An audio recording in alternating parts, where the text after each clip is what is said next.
But 'అనుభవించు రాజా'కి వచ్చేటప్పటికి ఏమైపోయిందంటే ఇది మోర్ ఆఫ్ అంటే శ్రీనివాస్ గవిరెడ్డి స్టైల్ ఆఫ్ అంటే I'm not saying that you might not do that film. కాకపోతే ఏంటంటే అంటే అది ఎక్కడా కనపడలేదే, అంటే అంత ఆర్గానిక్గా లేదు కదా ఆ సినిమా, ఎమోషన్స్ అవన్నీ కూడా కొంచెం మరీ డ్రమాటిక్గా ఉన్నాయి కదా అన్నట్లుగా అనిపించింది అనమాట. ఓకే. సో అదేంటి ప్రొడక్షన్ స్టేజ్లో వచ్చిన లేదు అంటే నేను దాన్ని ఒక పెద్ద హీరోకి చెప్పాను కదా మీకు, ఒక పెద్ద హీరోతో అనుకుని మెటీరియలైజ్ అయింది. దాని నుంచి మళ్ళీ ఇంకొక పెద్ద హీరోకి మళ్ళీ డిస్కస్ చేసి అక్కడ లాక్ అయ్యి అక్కడ 2 years ఇదో 1.5 year అలా వచ్చిన తర్వాత ఆ తర్వాత అన్నపూర్ణలోకి వెళ్ళాము. అన్నపూర్ణలోకి వెళ్ళిన తర్వాత ఓకే కథ అంతా బాగుంది.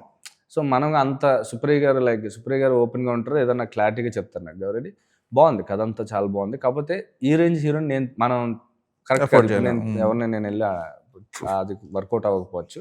సో నువ్వు ఎంటర్టైన్మెంట్ అంతా బాగుంది కదా అని దాని స్కేల్ మార్చుకొని ఓకే చిన్న హీరోకి ఎలా సెటప్ చేయాలని దాని మీద ప్రయత్నం చేశాను.